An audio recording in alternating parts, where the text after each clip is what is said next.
เขามาเพื่อสิคำว่าปฏิบัติธรรมคือที่เขามาเบิ่งความจริงของเจ้าของเองที่เฮายังเขาไปยึดมั่นถือมั่นสำคัญมั่นหมายในความอยากได้หยังอยากเป็นหยังเด้เออความจริงของเฮาเองที่เฮากำลังเป็นทุกข์อยู่ทุกข์เพราะว่าเฮาไปให้ความสำคัญกับเรื่องใดเออมั่นหมายกับเรื่องใด แต่ก็ตัวสิละได้หรือว่าละได้จริงๆนะคืออารมณ์ความรู้สึกในความพอใจกับบ่พอใจเท่านั้นแหละและนั่นที่ราคะต่างๆก็เลยแล้วก็เลยเว้าภาษาเฮาว่าอารมณ์แห่งความรู้สึกในความยินดีพอใจในรูปเสียงกลิ่นรสสัมผัสทางกายแล้วก็มาร่วมตรงที่ว่าอารมณ์ความรู้สึกในความพอใจหรือบ่พอใจภาษาบาลีว่านันทิราคะสหคตาตัตระที่นันทินีเสยยะถีทังล้วนแล้วจะเป็นเหตุเป็นปัจจัยให้เกิดภพต่างๆเด้อารมณ์ความยินดีความพอใจล้วนแล้วเป็นเหตุให้เฮาไปเกิดในภพต่างๆแบ่งแยกไปตามภพต่างๆมีกรรมภพรูปภพอรูปภพเนี่ยถ้าบอกภาษานี้ก็ค่อยเข้าใจบันไดแต่เฮาพอใจในรูปร่างลักษณะบุคคลสัตว์สิ่งของอารมณ์ความรู้สึกพอใจแล้วเป็นภพคือเก่าเกิดคือเก่าในความพอใจนั้นย่อมมีความบ่พอใจอยู่น้ากันซ่อนเล่นอยู่ในความรู้สึกเดียวกันนั่นแหละเพียงแต่ว่าหักพับนิดหน่อยเท่านั้นเองรูปรสจริงๆคือเฮาติดใจในรสชาติอาหารอันนี้มันง่ายให้กินรสชาติอันนี้แบบนี้รูปร่างลักษณะท่าทางของอาหารที่เฮาเคยกินอันเดียวกันเบิดทุกอย่างแต่ว่ารสชาติแปลกไปที่บ่เป็นสิ่งที่เฮาเข้าไปยึดไว้ว่าต้องเป็นรสชาตินี้ความบ่พอใจพลิกปั๊บทันทีเลยเนี่ยพบเกิดได้นี่จากว่าพบเนี่ยพบเพื่ออารมณ์ความรู้สึกมีความพอใจหรือบ่พอใจนี่เด้รูปรสกลิ่นก็คือกันบัดนี้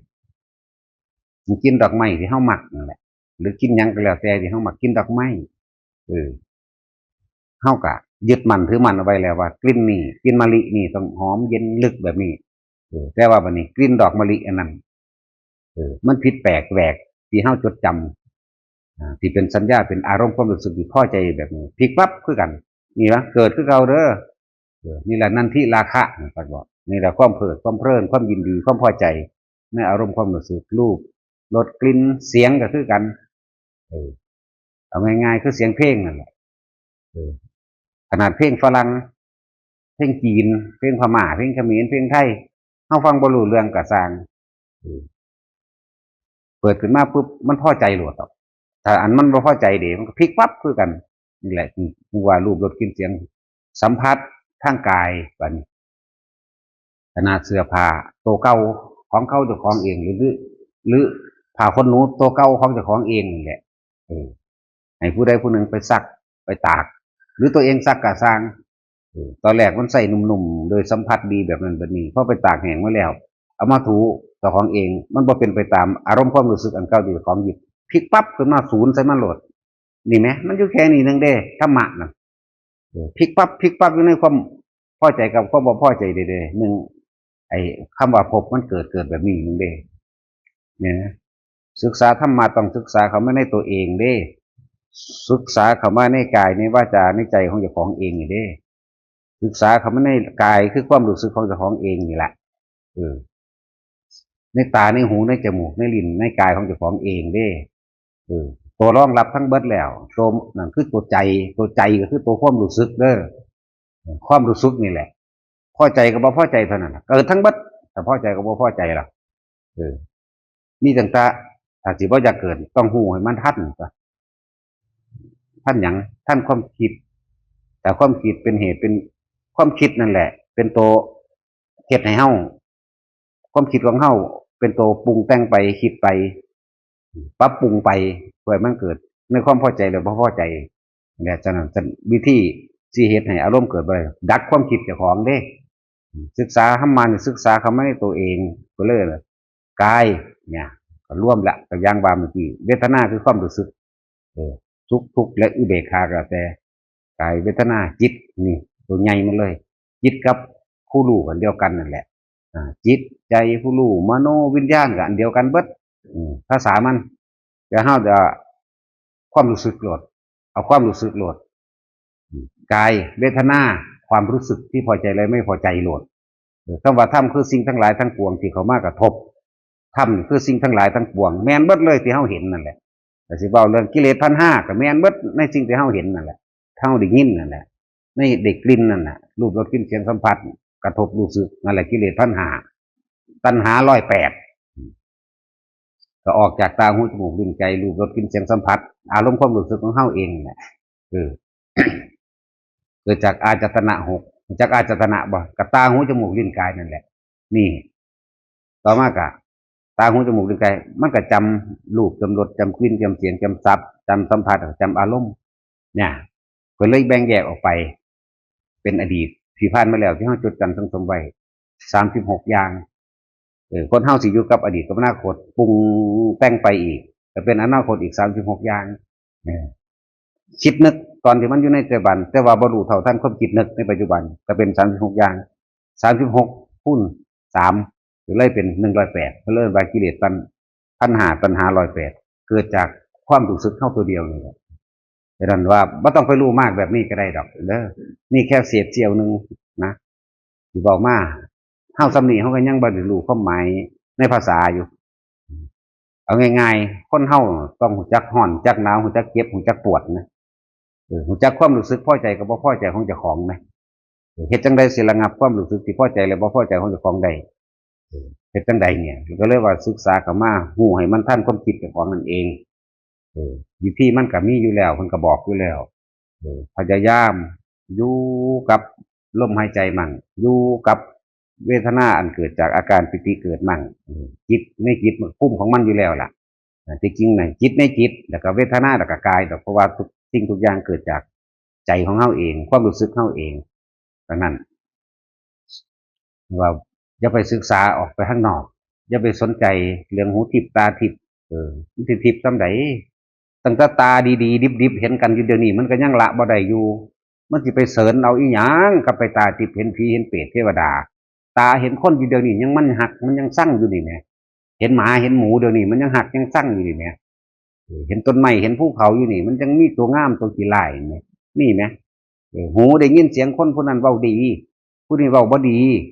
ไผล่ะดีหรือบ่ดีเจ้าของเองเด้มันก็ยังหักยังสั่งยังพอใจบ่พอใจอยู่แหมสิไปว่าหยังกับตาทิพย์ของหลอกลวงของขี้ต้มขี้ตัวตัวนั้นจักบ่ล่ะอยู่ไปตาทิพย์หูทิพย์จมูกทิพย์ปากทิพย์หูดังทิพย์อยู่หั่น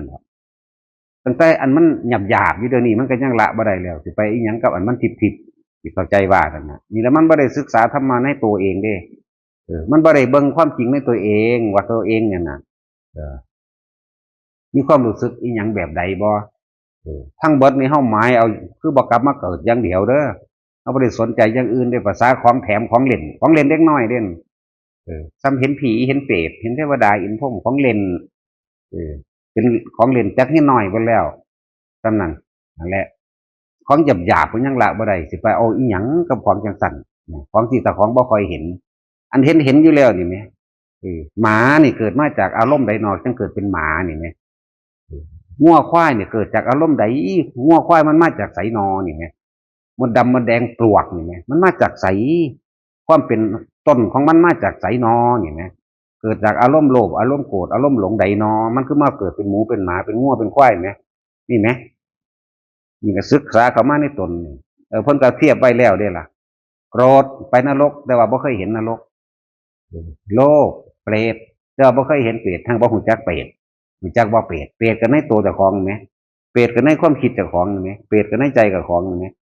ในความรู้สึกเจ้าของนรกก็อยู่ในใจเจ้าของนี่แหมยังบ่ได้รู้เด้ยังสิไปหาอยากไปหาเบิ่งผีเปรตตกนรกสวรรค์แบบนั้นแบบนี้อยู่นี่แหมมันก็ยังเทียบไว้ให้อยู่ตลอดอยู่ตายด้วยอารมณ์โกรธเนี่ยในขณะใดที่เฮาบ่พอใจบุคคลผู้ใดผู้หนึ่งสัตว์ใดสักหนึ่งนี่ความคิดนึกไปแล้วสูงขึ้นใจก็เต้นแห้งหน้าแดงขึ้นวืดนี่นะแต่ตายในตอนนั้นมันไปเลยเด้เนี่ยพบมันเกิดพร้อมกันอยู่ดีเลย นั่นแหละที่ว่ามันเกิดพร้อมอยู่เลยสหคตานั่นน่ะมันสิเกิดพร้อมกันเลยเด้คนที่บ่มีการฝึกหัดอารมณ์ความรู้สึกกับความคิดเกิดพร้อมกันปึ๊บทันทีเลยเดี๋ยวบางปั๊บสร้างปั๊บโหลดเดี๋ยวบางปั๊บหักปั๊บโหลดเห็นไหมนี่มันเกิดพร้อมแบบนี้คนบ่ได้ฝึกหัดภาวนาคนบ่ศึกษาตัวเองเป็นจังซั่นจังว่าสวรรค์อยู่ในอกนรกอยู่ในใจเพิ่นก็บอกไว้ตรงๆอยู่แล้วนะนี่ไหมในความรู้สึกของเฮาเองนี่เทียบเอาของตัวไปศูนย์บ่ไผก็ดีนี่นะธรรมะของแท้นะของจริงไหมเคยศูนย์บ่ศูนย์เป็นยังกังศูนย์กูบ่พอใจมันเป็นยังมันบ่ดีเนี่ยแต่ว่าบ่ได้สรุปว่าอีหยังบ่ดีกันแน่ตัวเองน่ะดีหรือบ่ดีบ่รู้เนี่ยคนมันไปจังสี่แล้วเอิ้นว่ามันศึกษานอกตัวบางนั้นบ่ดีเพราะมันเว้าผิดหูกูว่ะนั่นไปหันเด้ถ้ามึงดีมาเกิดหาแม่มึงหยังซั่นแม่ว่าล่ะไปจังเซิ้นตัวบ่มีผู้ใดเฮ็ดให้ไผเกิดเด้อแต่ของเกิดเอาเองแต่ของเกิดเอาเองมาเอาเองมาด้วยตัณหาและอุปทานคือความอยากตกอยู่ใต้อำนาจอารมณ์ความรู้สึกของตนนี่แหละตัวเกิดแต่ของเองเด้บ่มีผู้ใดมาสาบแช่งให้ผู้ใดเกิดได้บ่มีผู้ใดให้ผู้ใดส่งผู้ใดไปเกิดสวรรค์หรือว่าสาบไปนรกได้เด้เจ้าของเป็นเองเบิดเด้อเวลาสวรรค์ในอกนรกในใจเนี่ยคิดเบิ่งหันเข้ามาเบิ่งใจเจ้าของเองมันก็ฮู้ก็เห็นมันตัวเห็นตัวนี้เห็นตะของดีๆว่าได้ไปเห็นผู้อื่นนี่เรียกว่าศึกษาอีหยังไปหาศึกษาพุ่นอยากเป็นอีหยังแท้ภาษาผู้รู้คือแต่ว่ามันไม่ได้รู้โตเด้ไปรู้ว่าผู้นั้นทำผิดผู้นั้นทำถูกโตมึงเองเนี่ยแหมผิดหรือถูกเนี่ยไม่ได้รู้เด้นี่แหละจังว่าความผิดความถูกก็ยังบ่รู้ในตัวเองอารมณ์พอใจแล้วบ่พอใจก็ไม่ได้รู้ในตัวเองเด้ผู้นั้นดีผู้นี้บ่ดีนี่ไหมว่าท่านเดียวหูจะคล้องได้ว่าของดีหรือบ่ดีเป็นสำคัญอย่างกับผู้อื่นผู้ดีว่าธรรมดาเด้นั่นแหละเอื่นว่าความบรูความบรูของเจ้าของเองก็ในเมื่อพี่มีผู้รู้สี่ให้แล้วก็น้อมเขามาเบิ่งเจ้าของตัวนั่นแหละว่าแต่ยังมีผิดก็ไปเกิดกับสิ่งเจ้าของมีความยึดมั่นถือมั่นในอารมณ์ความรู้สึกว่าผิดถ้ามีความรู้สึกว่าถูกมันก็อยู่น้ำกันนั่นแหละแล้วไปเกิดกับแต่ของว่าถูกแหละจะสิถูกแบบใดได้ในนรกในอย่างนี้นั่นแหละผิดกับถูกสิ่งเดียวกันจากบุญกับบาปสิ่งเดียวกันอีกมันต้องละทั้งบุญมันต้องละทั้งบาปจริงมันละตัวเดียวในความพอใจตัวเดียวนั่นแหละละอารมณ์ความรู้สึกพอใจตัวเดียวอย่างอื่นบละก็ได้ละบัดเลยนั่นแหละยังว่าจะไปสำคัญว่าแต่ของเป็นหยังรู้หยังพร้อมบ่ได้เป็นหยังบ่รู้หยังพร้อมจะไปตัดสินยันกับไผแน่ก็แน่ไปซื่อๆนั่นแหละฟังดีๆนะพะยังพุทธเจ้าเพิ่นนั่นเก่งก็เราตถาคตเป็นแต่เพียงผู้บอกทางนี่เลิศขนาดใดตถาคตแปลว่ามันเป็นจังสันของมันเด้ตถาคตน่ะบ่แม่นพระพุทธเจ้าเด้บ่แม่นรูปร่างคนเด้รู้จักบ่ตถาคตนี่คือของจริงที่พวกเฮากำลังสัมผัสรู้สึกอยู่นี่รู้จักบ่ล่ะคำว่าตถาคตนั่นน่ะบ่แม่นตัวคนบ่แม่นตัวพระพุทธรูปบ่แม่นร่างกายนี่คือความเป็นจังสันทุกสิ่งทุกอย่างมันเดินทางเข้าสู่ความแตกดับเท่านั้นเด้มันเป็นจังสันของมันเด้นี่เด้เพิ่นให้เฮาเห็นความจริงแบบนี้เด้ทุกอย่างสัตว์ทั้งหลายเกิดก็เกิดโดยตถาคตเข้าใจบ่เกิดเพราะว่ายังมีความอยากโลภโกรธหลงพอใจบ่พอใจก็ไปเกิดนั่นแหละตถาคตทั้งเกิดจากตถาคตทั้งดับเพราะว่ามันหูท่านความคิดมันบ่อยากมันบ่มีอารมณ์ความรู้สึกนี่ตถาคตทั้งดับนี่แหละมันเป็นจังสันของมันตถาคตทั้งสัตว์ตายก็เกิดแล้วก็เดินทางเข้าสู่ความตายความแตกความดับนี่แหมตถาคตมันแปลว่าจังซี่เลยนี่แหละให้มาเบิ่งเข้าหาเจ้าของนี่แหมนี่แหละถ้าจะฮู้จักตถาคตฮู้จักว่าล่ะตัวเองนั่นแหละเบิ่งในตัวเองทุกคนมีพุทธภาวะในตัวเองเบิดแต่ว่าบ่รู้สึกตัวพุทธะแปลว่ารู้ภาวะแห่งคือความรู้สึกตัวทั่วพร้อมนี่พุทธภาวะแต่ว่ามันบ่พุทธภาวะในตนมันไปหารู้ผู้นั้นเป็นอรหันต์ผู้นั้นเว้าผิดผู้นี้เว้าถูกผู้นี้เป็นปฏิสัมภิทาผู้นั้นเป็นอภิญญาตายเบิดแล้วเด้ที่เฮาเว้ามาอยู่นี่เนาะตายเบิดแล้วพระโมคคัลลา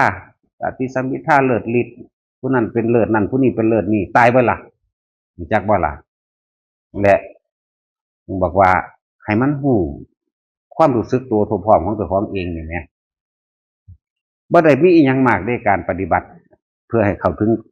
เจ้าของเองได้นี่เพื่อละว่างเจ้าของเองปล่อยความยึดมั่นของเองนะปล่อยความคิดเห็นของเจ้าของเองนะมันไปคิดเห็นในความยึด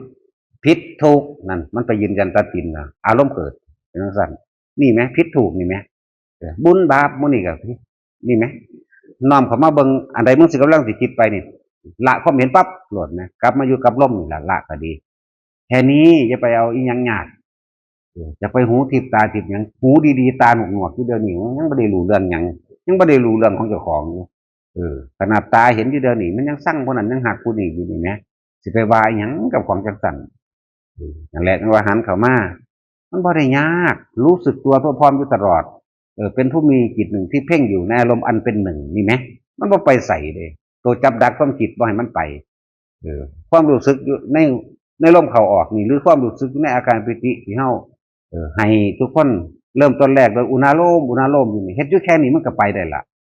แค่นี้นึงมันบ่ได้ไปยากกว่านั้นบ่ได้ไปเพ่งบ่ได้ไปเคร่งบ่ได้ไปอิหยังกับไผแค่รู้สึกตัวในตัวเองเท่านี้นึงนะความรู้สึกมันบ่ไปฮักไผมันบ่ไปสั่งไผบ่ไปโกรธเกลียดแค้นกับไผนี่แหมมันหยุดอยู่เด้แค่นี้นึงเด้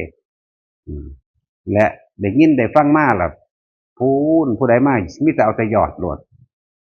ทิมให้เบิดอันความมันไปจดจำต่างๆมาส่วนมากไปจดจำมาแล้วมันจะมาเปรียบมาเทียบเด้โอ๊ยอันนี้บอกว่าถืออันนี้บอกว่าจริงอันนี้ว่าแมนหรือบ่แมนถูกหรือผิดเจ้าของได้เป็นผู้ไปให้คำตอบมันไปแล้วให้คำตอบมันเราเองได้นั่นนะเพราะว่าเจ้าของยึดมั่นถือมั่นได้นั่นนะจริงๆมันบ่มีผิดบ่มีถูกดอกนี่และไม้เอาล่องตัวเองล้วนๆเด้จากบ่เนี่ยคำว่าบ่มีผิดบ่มีถูกบ่มีบุญบ่มีบาปหมายเอาล่องในใจของเจ้าของล้วนๆเด้อจี้ลงมาในความรู้สึกเจ้าของให้มันได้เด้ตัวนี้เด้บ่ได้เกี่ยวกันกับผู้อื่นจากบ่ละตัวเองเด้จากบ่ละตัวเองผู้ใดอยากละตัวเองได้ละความเห็นตัวเองนั่นแหละบ่ต้องไปแสดงความเห็นในความผิดในความถูกกับผู้ใดทั้งใดๆทั้งสิ้นนั่นแหละมีเฮาจี้ลงตรงใจเลยได้เนี่ยเฮาจี้ตรงใจเลยในฐานะเฮาเป็นผู้นำเฮาก็ต้องเว้าเป็นธรรมดาแต่ว่าในฐานะผู้อยากละตัวเองจริงๆละความเห็นเท่านั้นจะว่าความเห็นความคิดเห็นนะก็ต้องไปมีความคิดเห็นก็ต้องไปมีแสดงกับไผว่าผิดว่าถูกว่านั่นว่านี่ดอกนี่แหละจี้ลงมาที่ตัวเองถ้ามันละได้แล้วมันบ่ได้ยากดอกมันยากตรงที่บ่ละจากว่าละมันยากตรงที่ว่าอยากคือผู้นั้นอยากเหมือนผู้นี้อยากเป็นแบบนั้นอยากเป็นแบบนี้นะศึกษามาเพิ่นก็ศึกษาเข้ามาเทียบหาตนเด้ว่ามันศึกษามาแบบไปเอาผลของคนผู้ศึกษาไปผู้เพิ่นสำเร็จเด้ส่วนมากมันจะไปเอายอดมันโลดอยากเป็นแบบนั้นอยากเป็นแบบนี้ผมฝึกแบบนั้นได้ไหมถ้ามีความรู้แล้วอย่ามาก็ยังบอกอยู่ไผก็ตามถ้ารู้อยู่แล้วก็ต้องมาเด้มันมานี่มันสิมาตัดสินว่าเจ้าของเก่งอยู่แล้วนะมันสิเป็นจังซั่นบัดนี้ถ้ามาสอบมาถามจังซี่เบิ่งดูมันสิตรงกับกูยึดไว้บ่ยึดของไผล่ะยึดของผู้อื่นรู้จักบ่ล่ะพูนไปยึดครูบาอาจารย์องค์นั้นเว้าไว้แต่ก็ร่วมความเห็นยึดมั่นถือมั่นเอาไว้ถ้าตอบบ่ตรงนี่แสดงว่าผู้นี้ผิดนี่มันสิไปหันเด้นั่นแหละว่ามันบ่ได้เห็นอารมณ์ของตนเฮาจี้เข้ามาใส่ตนเองเด้ออีหยังก็ดีหลายๆคนที่ว่ามาศึกษามันบ่แม่นคือมันมาเปรียบซื่อๆเด้อเปรียบเทียบสำนักนั่นผิดสำนักนี่ถูกอันนั้นผิดอันนี้ถูกไปเกิดกับผิดกับถูกมันแหละไปก็ดีบอกว่าคือว่าบ่ได้รู้หยังเด้ออันนี้แต่ว่าแนะซื่อๆเนี่ยเฮาบ่ไปยืนยันตัดสินความผิดความถูกกับไผเฮาบ่มีหยังจักว่าล่ะก็ได้แต่แนะเท่านี้ส่วนการที่สิรู้สิละในตนเองเจ้าของไปเฮ็ดเอาเองเด้สิบอกให้ว่าบ่มีผู้ใดสอนไผได้ดอกนอกจากตนเองสอนตัวเองเพิ่นแต่เพียงผู้บอกทางแนะทางให้ซื่อๆเด้พระพุทธเจ้าเพิ่นก็ว่าเราตถาคตก็เป็นแต่เพียงผู้บอกทางส่วนการเดินทางนั่นแหละคือการสอนเจ้าของเองตัวเองต้องลงมือเองกระทำเองเด้ว่าละออกในนั่นอย่านำมาเปรียบอย่านำมาเทียบ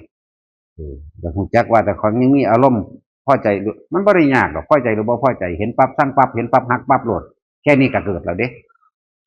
เห็นหมาเห็นแมวเห็นคนก็ต่างเป็นตาสั่งใส่อีห่านี่บักห่านี่นั่นเกิดแล้วเด้นั่นพบเกิดแล้วเด้นั่นตายตอนนั้นก็ไปเลยเด้นั่นนี่แม้ซ้ำนี่นึงแม้ และบ่ต้องไปหาไปเห็นอันผีเห็นเปรตเทวดาอินพรหมดอกแต่ของยังบ่เห็นเจ้าของมันจะไปเห็นภายในเมื่อเจ้าของก็บ่เห็นเจ้าของไหมพูนไปเห็นผู้อื่นพุ่นน่ะไปนอกตัวเองพุ่นน่ะมันธรรมดาบ่เจ้าของยังบ่ได้เห็นเจ้าของจึงได้ไปเห็นนี่เห็นหมูเห็นหมาใกล้ๆตาเจ้าของน่ะความเป็นม้ามันเป็นแนวใดนอมันเฮ็ดจังไดมันคือเป็นหมานอนี่นั่นแหละเห็นเจ้าของก็ยังบ่เห็นเจ้าของสิไปเห็นหยังกับภาษาผู้อื่นเนาะนั่นแหละจังว่าจะไปคิดออกนอกโตอยู่นี่อยู่ในหูดังนี่อยู่ในลมหายใจนี่อยู่ในอุณหภูมินี่พอแล้วเออเนี่ยแต่ของยังไม่เห็นเจ้าของเป็นสิไปอยากเห็นอหย่างกับสิ่งอื่นๆเนาะเนี่ยคนหลายๆคนอยู่นี่นะยังว่าแต่ละคนไปหาอหย่างกับจินตนาการจะไปเอาความฝันผมฝันเด่นนะฝันที่ทั้งที่ยังตื่นอยู่ตาเห็นอยู่แท้ๆมันก็ยังไปฝันเอาเรื่องอื่นผมเนาะนั่นว่าล่ะเรื่องสั้นแหละว่าแต่ละคนให้หันมาอยู่กับตัวเองแค่อยู่กับความรู้สึกตัวเองนี่ไงมันไม่ได้ยากเก่งเม็ดเลยปฏิบัติย่างอยู่มันก็รู้สึกตัวใดทำงานอยู่ก็รู้สึกตัวใดนั่งอยู่ท่าใดมันก็รู้สึกตัวใดเด้เอออย่าไปหาพระอรหันต์อยู่ทั้งอื่นนั้นบ่มีดอกนี่ผู้ใดสำคัญตนว่าเป็นดอกแต่ผู้ใดเข้าใจว่าจะของดีนั่นแหละยังเร็วจากบ่ละผู้ใดว่าจะของสำเร็จใดเป็นนั่นเป็นนี่โซดาสกิทาค่าอนาค่าอันนั้นแบบมันบ่รู้จักหยังเลยตัวเองยังบ่รู้ตัวเองนั่นแหละผู้ใดสำคัญตนว่าเป็นหยังผู้นั้นบ่เป็นแล้วเป็นบ่รู้จักหยังเลยนั่นน่ะบรรลุนั่นบรรลุนี่มันมีดอกในจังสันมันมีทางจังสันอะไรให้ฮู้ในตัวเองเขาบ่ได้สำคัญว่าอีหยังจักอย่างดอกอันนั้นเพิ่นเขียนไว้เพื่อเป็นข้อเปรียบคือถ้าเป็นบ้าน้ำอันเพิ่นเขียนไว้ถ้าศึกษานอกกายนอกใจของเจ้าของแล้วบ่มีทางว่าจะเห็นดอกนั่นแหละตำราเพิ่นเขียนไว้เป็นแนวทางให้ซื่อบ่แม่นว่าสิเอาแบบตำราแบบนั้นดอกประสบการณ์ของเจ้าของเองนี่นะ